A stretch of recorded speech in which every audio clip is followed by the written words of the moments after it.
Adoptee Things. Today I'm going to be comparing my DNA estimates with that of my birth father and of my siblings as well that have tested. I think that it's a really cool feature that Ancestry actually lets you look at your DNA estimate next to the estimates of people you're related to.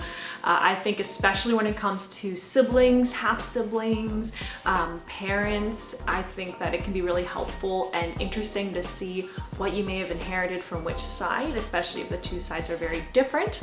So I thought it'd be kind of fun to pull up that comparison and take a look and see just how much I match or do not match some of my siblings as well as my parent. So I'm gonna start with my birth father. Obviously that's the one I'm most interested in taking a look at. So what you're going to be seeing is a screenshot of the comparison. Obviously I'm going to hide everybody's identity so it's private, but on the left side of the image, that's my estimation, and the right side of the image, that's my birth father's or siblings, whoever we're looking at estimation. So you can obviously tell that my birth father is Hispanic.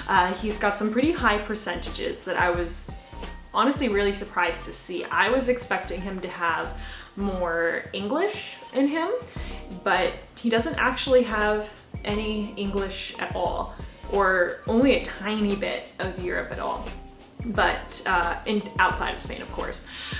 So starting with Spain, obviously he's exactly half Spanish. I was not expecting that. I knew we were very Spanish. I did not think he was purely half Spanish.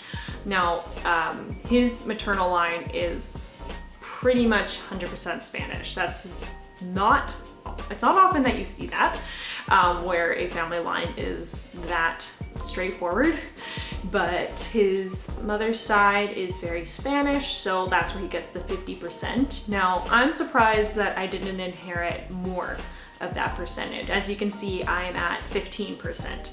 So I was expecting I would have a little bit more, but as you know, or maybe don't know, how you inherit your DNA can be a little bit random. Of course, you get your DNA from both of your parents, so it can mix up and it can mix in different ways. But yes, 15% Spanish versus 50%. Going down to the next one, of course, we have Indigenous Americas, specifically Mexico. He's at 32%, which is pretty high. I was expecting, of course, in a perfect world, he'd be 50% Spanish, 50% Indigenous Americas, but you get a little mix here and there. So he's at 32%, I'm at 14%, which makes sense. I get about half of that, just about. Portugal, 6% Portugal, I have 2% Portugal. Now that could be more from the Spanish region since they're right next to each other, so I'm not too surprised about that. The Indigenous Americas North, I got almost all of that. France, I got half. The Basque region, half. Indigenous Americas, we both have a full 1%, which I think is pretty interesting that I got that 1%. And Italy, 1%. So we're not too far off on some of these. I inherited that half or less than half of the Spanish and Indigenous DNA there, but I thought it was pretty interesting to see that he didn't have any English, considering my birth mother is very English and my results have me over half English. So I thought there'd be a little bit more, so I'm surprised, honestly. Moving on, I really wanted to compare next to my half-sibling, who is also from my birth father.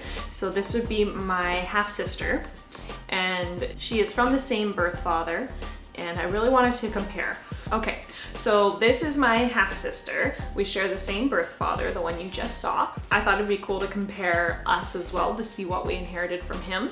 Now, her mother is also white, and her mother is, I believe, mostly English. So we'll take a look and see how we compare as well. So she's actually more English than I am. Interesting. So my sister on the right there, she has 66% English, 14% Spanish, so I got an extra percent on the Spanish side, and she's 15% Indigenous Americas. So that's interesting. So we kind of switched 1% on each of those. She has 1% Ireland, Scotland, 2% Indigenous Americas North like I do, and 1% Portugal as opposed to my 2% Portugal. So we're actually not too far off. We're quite similar. She's got a bit more English, and of course what I'm showing you is just what we share. There's a whole section of what we don't share, but if we went through that, it would take forever. And obviously her side is just gonna say 0 all the way down. My side has 1% and 2% for a whole bunch of spots. So that's why the numbers might not add up, if that's what you're wondering. Now, I also wanted to show the comparisons to my birth mother's side of the family. So obviously I don't have her DNA estimate to compare to since she's passed, but I do have my 2 half siblings who I am related to through my birth mother. So I definitely wanted to go through them as well. So I'm gonna start with my half brother first. This is my older half brother that I've talked about in some other videos. So he tested for me, which was fun. So he actually doesn't have too much English. I thought he'd have more. So definitely English, 20% on his side. I thought he'd have more considering how much of our birth mother's oh, there goes the sun. How much of our birth mother I got. He has 1% Spain, 9% Indigenous Americas, Mexico. I wasn't expecting that. Now I know he's Italian, but I was definitely not expecting to have some Mexican in there as well. So that's kind of cool. So we share that. It's nice to see things that we share. So he has 10% Ireland and Scotland. I only got 3, what the heck? So his birth father may have given him some of that too. 1% Indigenous Americas North, 30% Germanic Europe. Now I have no idea if that's from his birth mother, our birth mother, or his birth father, but what the heck? That's pretty cool. 13% Italy, so I was definitely expecting that. I was expecting more. 12% France, 12% France. Where did that come from? 2% Basque and 1% Sardinia. So we kind of match at the end.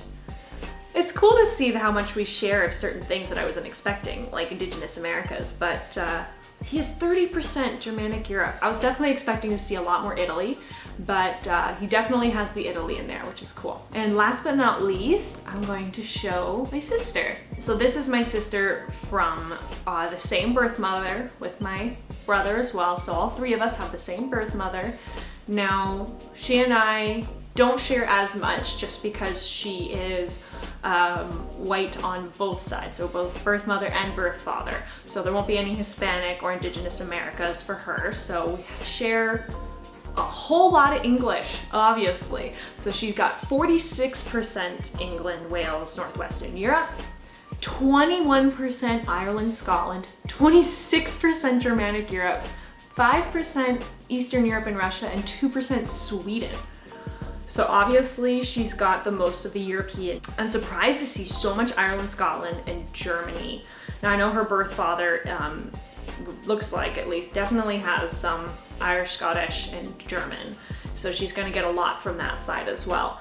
But pretty cool. It's fun to see what we share and what we don't share.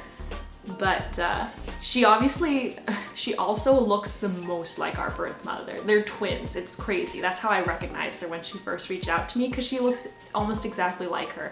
She's been called her twin many times. So I wish we could see what we inherited, like phenotypes, you know, what you look like. That would be really cool science to get updated on. If you could actually see what DNA things that you inherited, like your ears or your eyes or your nose or your chin. I think that's really interesting. So there you have it. That is my DNA comparison with my birth father, my paternal half-sister, my maternal half-sister, and my maternal half-brother.